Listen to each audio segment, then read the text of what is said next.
Hey YouTube family, Mike Jones here, back with another video. As you can see, we're about at $16,030. Our biggest losses come from Hyln Holdings, Wkhs Group, Apple, and of course Tesla, which is at 626 approximately a share.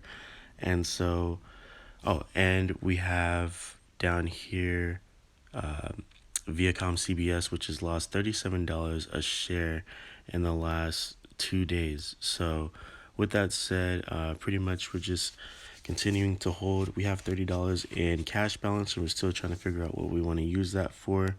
But we continue to hold, and these are opportunities to go ahead and buy at a discounted price. But with that said, make sure to like, comment, and subscribe, and I will see you in the next one. Thank you, and God bless.